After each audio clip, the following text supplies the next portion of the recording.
Charlie Woods has shocked the golf world again, but the scorecard tells only the safest part of the story. Seconds after his latest moment, attention shifted from what he achieved to what it could force golf to confront next. Apparently, being Tiger Woods' son means even a quiet round arrives with its own investigation team. Yet one detail changed the meaning of everything people thought they had witnessed. Why did this moment create such a powerful reaction, and what happened behind it that the headlines have barely touched? Subscribe for the stories hiding beyond the leaderboard. Then tell us, is Charlie ready for the pressure surrounding his name? To understand why this moment mattered, forget the easy headline for a second. Charlie did not suddenly win a PGA Tour event, collect a green jacket, or announce that he was turning professional tomorrow. His achievement was quieter, but perhaps more revealing. During the U.S. Junior Amateur, he dragged himself back from a difficult opening round, shot an even par 70, and forced his way into a huge playoff for the final 2 match play positions. 14 players were fighting for only 2 places. That is not a friendly afternoon at the club. It is golf's version of trying to squeeze an entire gallery through one clubhouse door. Charlie entered that fight carrying more than his score. Every camera followed him. Every missed fairway became a social media debate. Every expression invited another comparison with Tiger. Most junior players can make a mistake, shake their heads, and walk toward the next tee. Charlie makes the same mistake, and people begin discussing his bloodline, future, attitude, coaching, and supposed ceiling before his ball has stopped rolling. Think about how heavy that becomes. He is only 17, yet strangers already talk about him as if his career has reached a final verdict. Some expect greatness because his father won 15 major championships. Others seem almost eager to prove that greatness cannot be inherited. Both groups treat Charlie less like a developing golfer and more like evidence in an argument they decided to have years ago. Still, his second round showed real backbone. An opening 76 had left him needing something special merely to stay alive. Instead of folding, he responded with his best round in the championship and reached even par for the day. That recovery mattered because junior golf is filled with talented players who can look brilliant when everything is comfortable. The deeper test arrives when the first round punches you in the mouth and the cut line starts moving away. Charlie answered that test. He did not dominate the field, but he refused to leave without a fight. That difference may sound small until you remember how golf works. There is no teammate who can take the next shot. No coach can call timeout. Once doubt enters your head, 18 holes can feel like 18 separate court hearings. Somehow, the golf ball always finds the one bunker capable of reading your worst thoughts. Then came the playoff. 14 golfers stood between hope and heartbreak, with only 2 match play tickets available. One poor swing could end the week. Charlie stepped onto the first playoff hole knowing the crowd was watching more closely than ever. At that exact moment, a spectator's phone reportedly clicked during his backswing. His shot went wrong, and the interruption instantly became the image attached to his elimination. Let us be direct. A camera noise does not guarantee that a perfect shot was coming. Golf never offers that kind of certainty. However, making an unexpected sound during a player's swing is one of the oldest breaches of gallery manners in the game. Professionals stop, reset, and sometimes glare hard enough to melt a tournament badge. Asking a teenager to ignore it during sudden death is rather convenient advice from people sitting safely behind screens. Charlie showed his frustration. A heated word escaped, the clip spread, and suddenly parts of the internet behaved as if a 17-year-old had personally damaged the constitution of golf. Apparently, adults may shout after missing a weekend putt, but Tiger's son must respond to playoff heartbreak like a marble statue wearing a sponsor cap. That is where the real story changed. The argument was no longer about whether Charlie advanced.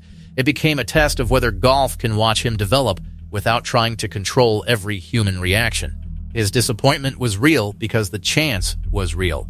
Tiger won the U.S. Junior Amateur 3 straight times from 1991 through 1993. And that history follows Charlie into the event whether anyone mentions it aloud or not. The championship has also been won by future stars such as Jordan Spieth and Scottie Scheffler. Reaching match play would not have made Charlie the next Tiger, but it would have represented another meaningful step against an elite national field. Instead, the playoff ended quickly. A bogey removed him from contention while 2 other players earned the final positions. Results offer none. Charlie missed match play, and the record book will not include a footnote explaining the noise, the pressure, or the attention.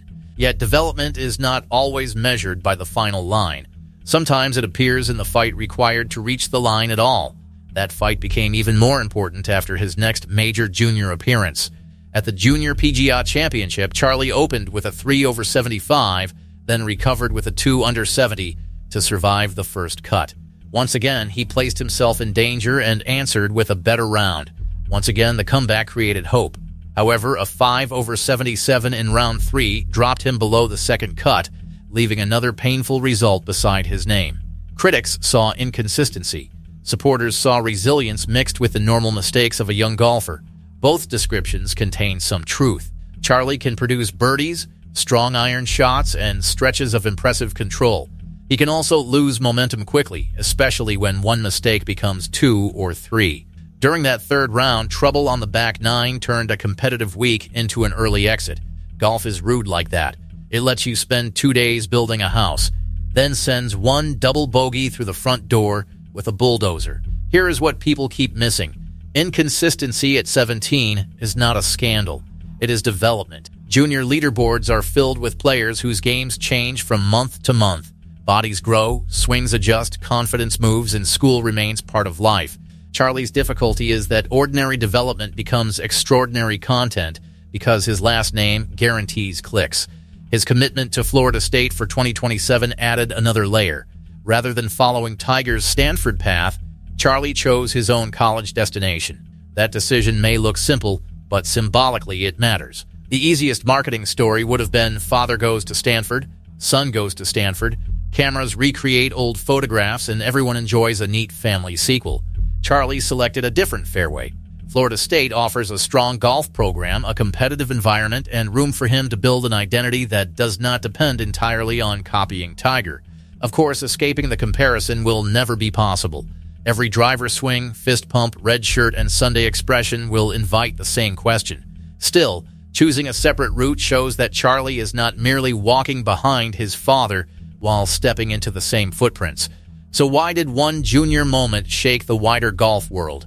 Because it showed the collision that is coming. Charlie wants his own path, while the industry already wants to package him as Tiger Woods Part 2.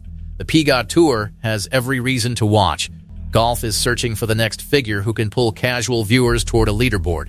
Tiger transformed television ratings, sponsorship value, prize money, and cultural reach. No player can simply replace him, and pretending otherwise is foolish. Yet Charlie carries a connection that no marketing department could manufacture after 1,000 meetings. Picture him eventually entering a tour event on a sponsor invitation. The galleries would be packed before sunrise. Television coverage would follow his warm-up. Every shot would race across social media. If Tiger walked beside the rope, the event could feel larger than tournaments offering millions in prize money. That possibility explains the excitement, but it also explains the danger. Professional golf may see a ratings answer before Charlie has finished becoming a complete player. Sponsors may see a famous name before they see a teenager. Broadcasters may present every decent round as proof that history is repeating, then treat every missed cut like a family tragedy. Such extremes do not develop talent. They feed attention. Tiger understands this better than anyone. He became a global figure while still young, but Charlie's world is even faster. During Tiger's rise, one rough moment did not instantly become a vertical video watched millions of times. Today, a phone appears, a frustrated reaction escapes, and the entire internet holds court before the player reaches the parking lot. Yet protection has limits. Once Charlie enters a national event, cameras have a legitimate reason to cover him. Fans have a legitimate interest. Reporters can discuss his scores and progress. The line is crossed when analysis becomes obsession, when body language becomes invented drama, or when one angry word is treated as a character trial. That concern gained force when U.S. amateur champion Jack Whaley reportedly called for people to leave Charlie alone. Whaley is also connected to Florida State, making his defense especially meaningful as Charlie prepares for the college level. His message challenged a habit that golf media has allowed to grow, using Charlie for attention while pretending the attention has no cost. Some fans agreed immediately. They argued that Charlie deserves the same room to fail as any other junior player. Others pushed back, saying fame brings opportunity and criticism together. If his name earns coverage, they reasoned, then his results can be examined. Interestingly, Charlie's work on Russell's bag revealed another side of him. He celebrated a friend's success rather than demanding the spotlight. Caddying requires humility, patience, and attention to someone else's game. For a young man constantly treated as the main attraction, choosing to support another player was refreshing. Now the question becomes uncomfortable. Does golf truly want Charlie to succeed, or does it simply want endless Charlie Woods content, regardless of what that attention does to him? In my view, his latest run proved neither that he will become a major champion nor that he is overrated. It proved something more honest. Charlie can recover after poor starts. He can create birdies under pressure. He can also unravel, show frustration, and miss important cuts. In other words, he looks like a gifted, young golfer who is still learning. The obsession with deciding his final level now is ridiculous. Scottie Scheffler was not treated as the future face of golf at 17. Many major champions developed through college, amateur events, and smaller professional tours before becoming household names. Charlie deserves time to strengthen his short game, improve scoring control, and learn how to stop one mistake from multiplying. His famous father cannot transfer competitive experience into Charlie's account like prize money. Tiger can teach preparation, course management, and emotional control. He can explain how to handle galleries and pressure. Nevertheless, Charlie must stand over every shot alone.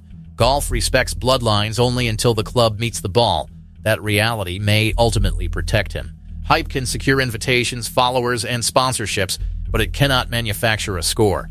College golf will place Charlie beside hungry players who have spent years building their own paths. Qualifying for lineups will matter. Team expectations will matter. Travel, practice, school, and competition will demand consistency rather than celebrity. Florida State could become the perfect proving ground. If coaches give him structure without turning every practice into a media event, Charlie can develop away from the weekly demands of professional golf. Team competition may also offer something his junior journey rarely provides: shared responsibility. One bad round will still hurt, but teammates can carry part of the result. The smartest path is patience. Let Charlie earn starts. Allow results to decide his progress. Celebrate strong rounds without declaring a new era, and criticize weak golf without attacking his character. That sounds obvious, but golf has rarely shown patience when the Woods name appears on a leaderboard. Meanwhile, the PGA Tour should resist using him as a shortcut for its own popularity problems. If Charlie eventually deserves a stage, give him the stage. If an invitation helps his development and benefits an event, explain the decision openly. Just do not build an entire marketing campaign around a teenager and then act surprised when pressure becomes part of the story.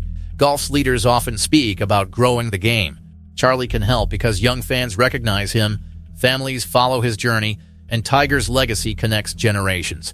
Growth, however, cannot mean squeezing every possible click from his adolescence. A sport proves its values through how it treats people before they become profitable champions. The spectator's phone click became symbolic for that reason. One tiny noise entered Charlie's backswing at the worst possible time. In a broader sense, the noise around his career never stops. Predictions, comparisons, videos, valuations, invitations, criticism, and expectations follow him onto every tee. Learning to swing through all of it may become his greatest challenge. Charlie's response will decide much of this story. He can use the attention as fuel, build emotional control, and keep choosing his own route. He can also set boundaries and allow his golf to speak more often than headlines. Nobody should expect perfection, but the ability to recover will matter far more than any single viral moment. That is why the scorecard gave us only the safest version. It recorded 76, 70, and a playoff bogey. It did not record the camera pressure, the inherited expectations, the interruption, or the fight required to reach sudden death. Numbers tell us who advanced. They do not always tell us who grew. The next time Charlie Woods shocks golf, remember this moment. His real battle is not against Tiger's record yet. It is against the demand that he become Tiger before he has been allowed to become Charlie. Maybe he reaches the PGA Tour and wins. Perhaps college exposes weaknesses that require years of work.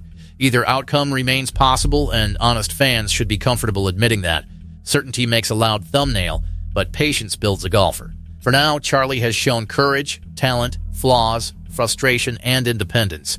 That combination does not guarantee greatness. It does make his journey worth watching for reasons deeper than his surname. Golf can either give him room to grow or turn every step into another public trial. Subscribe so you do not miss what happens when Charlie reaches his next major test. Then drop your final verdict in the comments. Is the pressure creating golf's next superstar, or could the game destroy his future before it truly begins?